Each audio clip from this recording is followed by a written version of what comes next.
Hello friends. दोस्तों, English language में कुछ वर्ड्स ऐसे हैं जो हम डेली लाइफ में यानी स्पोकन इंग्लिश में बहुत ज़्यादा इस्तेमाल करते हैं। दोस्तों, इन वर्ड्स को अगर सीख लिया जाए, इनकी मीनिंग और इनके यूजेस को सीख लिया जाए कि इनसे सेंटेंस कैसे बनेगा, अगर ये इतना हम सीख लें तो हमारे लिए इंग्लिश बोलना और भी ज़्यादा आसान हो जाएगा। दोस्तों, इन्हीं वर्ड्स में से एक वर्ड है मीन, MEAN, मीन। ये बहुत ही इंपॉर्टेंट वर्ड है और इससे कई प्रकार के सेंटेंसेस बनाए जा सकते हैं। तो दोस्तों, आज हम सीखेंगे यूजेस ऑफ मीन, कि मीन को हम किस किस प्रकार से यूज़ कर सकते हैं। अच्छा दोस्तों, इससे पहले कि मैं आपको सारे यूजेस बताऊं, मीनिंग बताऊं, मैं आपको एक और बहुत इंपॉर्टेंट इन्फॉर्मेशन, एक काफ़ी महत्वपूर्ण जानकारी मैं आपको दे देता हूँ। इंग्लिश में एक ही वर्ड की कई कई मीनिंग हो सकती है, कई कई अर्थ हो सकते हैं, और इंग्लिश का एक ही वर्ड अलग अलग पार्ट्स ऑफ स्पीच की तरह भी यूज़ हो सकता है। यानी एक ही वर्ड नाउन या वर्ब की तरह भी यूज़ हो सकता है, या वर्ब भी हो सकता है, एडजेक्टिव भी हो सकता है। तो ये जो वर्ड है मीन, ये वर्ब भी और एडजेक्टिव भी है। तो हम दोनों का मीनिंग सीखेंगे कि वर्ब में क्या मीनिंग है और यूज़ कैसे होगा, और एडजेक्टिव यानी विशेषण की तरह जब यूज़ होगा तो मीनिंग क्या होगा और सेंटेंस में कैसे यूज़ होगा। तो दोस्तों, एक एक करके सीखते हैं। तो पहले मैं स्टार्ट करता हूँ कि मीन अगर वर्ब की तरह यानी क्रिया की तरह सेंटेंस में यूज़ हो तो उसका एक मीनिंग होता है अर्थ होना, और दूसरा मीनिंग होता है मायने होना या मायने रखना। अर्थ होना यानी हम कहते हैं ना, आखिर आपका अर्थ, आप कहना क्या चाहते हो, व्हाट डू यू मीन। या हम कई बार किसी शब्द के लिए पूछते हैं, what does this word mean, इस शब्द का आखिर अर्थ क्या है। या हम बोलते हैं किसी को, what does he mean to you, वह आदमी आपके लिए क्या मायने रखता है। इस प्रकार से तो अर्थ होना और मायने रखना, ये दोनों इसका मीनिंग है। दोनों के सेंटेंसेस एग्जाम्पल्स जो है उनसे समझते हैं कि सेंटेंस में कैसे यूज़ करेंगे। तो दोस्तों, पहला जैसे सेंटेंस है, व्हाट डू यू मीन। अगर किसी ने कोई ऐसी बात कही जिसका या तो मतलब आप समझ नहीं रहे, या आप उस बात से सहमत नहीं हैं, या आप उस बात को स्वीकार नहीं करना चाहते, तो आप बोल सकते हैं, आखिर तुम कहना क्या चाहते हो, तुम्हारी बात का मतलब क्या है, व्हाट डू यू मीन। किसी और के लिए भी यूज़ कर सकते हैं, व्हाट डज ही मीन, आखिर उसका मतलब क्या है। व्हाट डज शी मीन, आखिर वो उसका मतलब क्या है, चाहती क्या है। लड़का हो तो ही, लड़की है तो शी। नाम भी ले सकते हैं, व्हाट डज पंकज मीन, आखिर पंकज का मतलब क्या है, वो कहना क्या चाहता है, या उसकी इच्छा क्या है। तो इस प्रकार से आप एक यूज़ तो ऐसे कर सकते हैं। दूसरा सेंटेंस देखते हैं। दूसरा सेंटेंस है, व्हाट डज इट मीन। अगर किसी ने कोई बात बोली या किसी ने कोई एक्शन लिया, कोई काम किया, और आप उस बात से सहमत नहीं हैं, आप नाराज़ हैं, आपको अच्छी नहीं लग रही बात, या समझ में ही नहीं आ रहा, तो भी आप बोल सकते हैं, आखिर इस बात का मतलब क्या है। उसने जो काम किया है, आखिर इस बात का मतलब क्या है। उसने जो बात बोली है, आखिर उसका मतलब क्या है। तो बोलेंगे, what does it mean. It की जगह पर दिस भी बोल सकते हैं, what does this mean. It बोलने से फ्लुएंसी बनी रहती है, लोग इसलिए इट का ज़्यादा इस्तेमाल करते हैं। व्हाट डज इट मीन, आखिर इस बात का मतलब क्या है। तो दोस्तों, ऐसे यूज़ कर सकते हैं। अगले यूज़ पर आते हैं। तो किसी ने कहा कि ये बात मेरे लिए बहुत मायने रखती है, it means a lot to me. Oh, it means a lot to me, ये बात मेरे लिए बहुत मायने रखती है। कोई भी बात, कोई जॉब लेना है, कोई डिसीजन लेना है, कहीं पर मकान खरीदना है, कोई गाड़ी खरीदनी है, गर्लफ्रेंड से मिलना है, कुछ भी हो सकता है। It means a lot to me, ये बात मेरे लिए बहुत मायने रखती है। उस हर बात के लिए, किसी आदमी के लिए भी बोल सकते हैं, he means a lot to me, वो मेरे लिए बहुत मायने रखता है।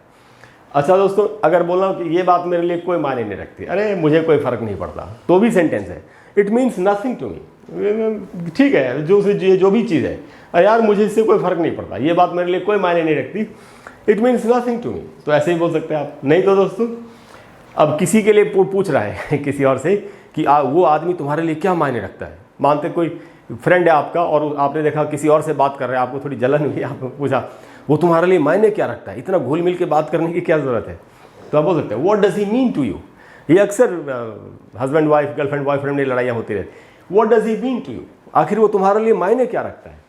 अगर वो आदमी आपके लिए बहुत मायने रखता है, या आप नाराज़ किसी को करने के लिए, जलाने के लिए बोलना चाहते हैं, he means a lot to me, वो मेरे लिए बहुत मायने रखता है। नहीं, सचमुच में भी, सीरियसली भी अगर कोई आपके लिए बहुत मायने रखता है, आप ऐसे ही किसी को बता रहे हैं, तो आप बोलेंगे, he means a lot to me.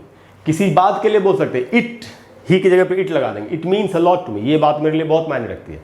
तो ये बात, वो आदमी, नाम भी ले सकते हैं, पंकज मेरे लिए बहुत मायने रखता है, Pankaj means a lot to me. Manisha मेरे लिए बहुत मायने रखती है, Manisha means a lot to मी।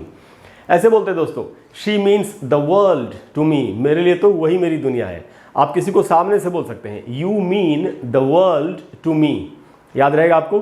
फिर से बोल रहा हूँ मैं, you mean the world to me, कि तुम ही मेरे लिए पूरी दुनिया हो। तो ये अच्छे अच्छे सेंटेंसेस किसी को खुश करने के लिए बोले जा सकते हैं। उसके बाद दोस्तों, अब आते हैं थोड़ा दूसरे प्रकार के यूज़ पर। कई बार क्या होता है कि कोई आदमी गुस्से में कुछ बोल देता है, जो उसको नहीं बोलना चाहिए था, या जो शायद वो नॉर्मल परिस्थितियों में नहीं बोलता, लेकिन कई बार गुस्से में आदमी ऐसी बातें बोल जाता है जो उसका बोलने का इरादा नहीं होता। तो ऐसे ही अगर किसी ने कोई बात बोल दी तो जिसको उसने वो बात बोली वो उससे पूछ रहा है, do you mean your words, कि तुम्हारा वही मतलब है जो तुम कह रहे हो, यानी तुम्हारे जो शब्द हैं, तुमने जो बोला भी, क्या तुम सचमुच में कहना भी वही चाहते हो या तुम्हारा मतलब कुछ और है, do you mean your words, ऐसे करके पूछते लोग। तो वो आदमी कह रहा है हाँ मैं जो कह रहा हूँ वही मेरा मतलब है, yes I mean what I से, आई मीन व्हाट आई से। कई बार लोग नाराज होकर भी बोलते हैं या अधिकार दिखाने के बोलते हैं, आई मीन व्हाट आई से, तो मेरा वही मतलब है जो मैं कह रहा हूँ, आई मीन व्हाट आई से, या आई मीन माई वर्ड्स, ऐसे बोल सकते हैं आप, yes I mean my words, कि हाँ मैंने जो बोला वही मेरा मतलब है। उसके बाद दोस्तों अब आते हैं एक अलग सिचुएशन पे। अब किसी ने गुस्से में बोल दिया कुछ और बाद में उसको एहसास हुआ, कई बार लोग एहसास करते हैं अपनी गलती का, फिर उनको पश्चाताप होता है कि यार मुझे ऐसे नहीं बोलना चाहिए था। तो ऐसे एक आदमी पश्चाताप में है और जिससे उसने ये बात बोली थी अब उसको जाके वो बोल रहा है कि मेरा ऐसा कहने का इरादा नहीं था, मुंह से निकल गया। ऐसा हम बोलते हैं, कितना बोलते हैं लाइफ में। तो हम बोलेंगे I didn't mean to say that, मेरा ऐसा कहने का, दैट का मतलब है वो या ऐसा, मेरा ऐसा कहने का इरादा नहीं था या मेरा वो बात बोलने का इरादा नहीं था, I didn't mean to say that. आप ऐसे ही बोल सकते हैं, I didn't mean my words, मैंने जो कहा, जो शब्द मैंने अपने मुंह से निकाले, मेरा वो बोलने का इरादा नहीं था, आप मुझे माफ़ करो, I didn't mean to say that. नहीं, गलत फहमी में भी ज़रूरी नहीं है माफ़ी मांगी जाए, कई बार नॉर्मल बातचीत में भी कोई कहता है कि नहीं मेरा ये मतलब नहीं था, मेरा मतलब कुछ और था। तो जब भी ये बोलो मेरा ये मतलब नहीं था, तो आप बोल सकते हैं I didn't mean to say that, या आई डिडंट मीन दैट, कि मेरा वो मतलब नहीं था, उसमें से लगाने की जरूरत नहीं है, आई डिडंट मीन दैट, तो ऐसे बोल सकते हैं आप। अच्छा दोस्तों, कई बार क्या होता है, किसी ऐसे ही अगर गुस्से में कुछ बोल दिया, सामने वाले को तकलीफ पहुंच गई, तो फिर आप उससे माफ़ी मांगते हैं कि मेरा तुम्हें दुख पहुंचाने का कोई इरादा नहीं था, I didn't mean to hurt you. तो आप ये बोल सकते हैं I didn't mean to hurt you. किसी और के लिए बोलते हैं I didn't mean to hurt him, I didn't mean to hurt her, लड़का है तो हिम, लड़की है तो हर, नाम भी ले सकते हैं। I didn't mean to hurt Rahul, मेरा राहुल को दुख पहुंचाने का इरादा नहीं था। तो दोस्तों मीन के ये सारे सेंटेंसेस बहुत ही यूजफुल है, डेली लाइफ में अक्सर हम इनको बोलते हैं। तो ये सेंटेंसेस अगर आपको याद हो जाएंगे, याद रहेंगे, तो आप इनका बखूबी इस्तेमाल करके अपनी बात को बहुत अच्छे तरीके से दूसरों के सामने रख सकते हैं। दोस्तों ये सारे यूजेस तब थे जब हमने मीन को वर्ब की तरह यूज़ किया। अब हम सीखते हैं कि अगर हम मीन को एडजेक्टिव यानी विशेषण की तरह यूज़ करेंगे तो इसका मीनिंग क्या है और सेंटेंस में कैसे यूज़ होगा। तो दोस्तों एडजेक्टिव में, विशेषण में एक मीनिंग है जो नीच आदमी है, जो यानी जो दयालु नहीं है, जो दूसरों के प्रति दयालु नहीं है, थोड़ी नीचता दिखाता है, मैं उसको क्यों दूंगा, अपने पास क्यों इस प्रकार से, या जो दूसरों के साथ दयालुतापूर्ण तरीके से बात नहीं करता हो। जैसे छोटे बच्चे ने कुछ मांगा तो उसको डील करने के दो तरीके, या तो झिड़क सकते चले जाओ यहाँ से, या हाँ हाँ बेटा ले लो, ये दो तरीके हैं ना। तो जो झिड़कने वाला तरीका यहाँ से, ये बात कही जा रही है जब इस प्रकार से आदमी डील करे किसी को, जो दयालुता ना दिखाए। और दूसरा है जो उदार नहीं है, यानी पैसे इत्यादि के मामले में। अब कोई पैसे हैं किसी के पास और वो दोस्तों के बीच में बैठा है, दूसरे दोस्त तो खर्च कर रहे हैं, वो नहीं कर रहा है क्योंकि अपने पैसे को पकड़ के बैठा हो, मुट्ठी में दबा के बैठा हो। इस प्रकार से इसका मीनिंग है। तो जो दयालुता वाला है और पैसे वाला है, दोनों का एग्जाम्पल मैं आपको बताता हूँ। तो पहला एग्जाम्पल है, he is always mean with money. पैसे के साथ वो अक्सर उदारता नहीं दिखाता, यानी पैसे को दबा के रखता है, खर्च नहीं करता। He is always mean with money. तो इस प्रकार से आप बोल सकते हैं। नहीं तो आप किसी को बोल सकते हैं डोंट बी मीन। किसी ने ऐसे बात की किसी से गुस्से में, खास करके अपने से नीचे के लोगों से, नीचे से मतलब है जैसे उम्र में छोटे, इस प्रकार से। तो डोंट बी मीन, कोई किसी से कह रहा है, कह रहे यार नीचता मत दिखाओ, यानी कि जो तुम दयालुता जो नहीं दिखा रहे ऐसा मत करो, तुमको थोड़ी दयालुता, थोड़ा सा अच्छा भाव दिखाना चाहिए। Don't be mean. आप इस सेंटेंस को लंबा भी कर सकते हैं, कैसे, किसी के भी प्रति नीचता मत दिखाओ, don't be mean to anyone. कोई आपके ही साथ कर रहा है तो आप बोल सकते हैं don't be mean to me. तो इसमें to anyone, to me, to him, to her, वो भी यूज कर सकते हैं। नहीं तो सिर्फ अकेले इसको बोल सकते हैं don't be mean, come on don't be mean, नीच आदमी मत बनो यार। अच्छा तो दोस्तों ये दो यूजेस थे जब वर्ब को हम मीन को हम वर्ब की तरह और एडजेक्टिव की तरह यूज करेंगे। अच्छा दोस्तों, एक मीन में ही अगर सिर्फ एस लगा दिया जाए तो एक अलग वर्ड बन जाता है। ये है, नीचे लिखा है यहाँ पर मैंने, मीन्स, और ये नाउन की तरह यूज होता है, संज्ञा की तरह। तब इसका क्या मीनिंग है, क्योंकि मीन से मिलता जुलता है इसलिए मैंने इसको आज की क्लास में शामिल कर लिया। तो मीन्स में अगर एस लग जाए मीन में, तो ये एक अलग वर्ड बन गया, मीन से अलग वर्ड बन गया, और ये नाउन की तरह यूज होता है। और इसकी दो मीनिंग तो है ही, एक है संसाधन या साधन, किसी काम को करने के लिए जो साधन हमारे पास होते हैं वो या पैसा, पैसा भी इसका मीनिंग है। सेंटेंस में कैसे यूज़ होगा? जैसे किसी के पास किसी काम को करने के लिए कोई साधन नहीं है, यानी उसके पास वो ज़रूरत की चीज़ें नहीं हैं जिनकी मदद से वो उस काम को कर सके, या कोई कार खरीदना चाहता है उसके पास पैसे नहीं है, तो हर बार मनी वर्ड ही यूज़ करे कोई ज़रूरी नहीं है, इंग्लिश में तो अनगिनत शब्द है पैसे के लिए।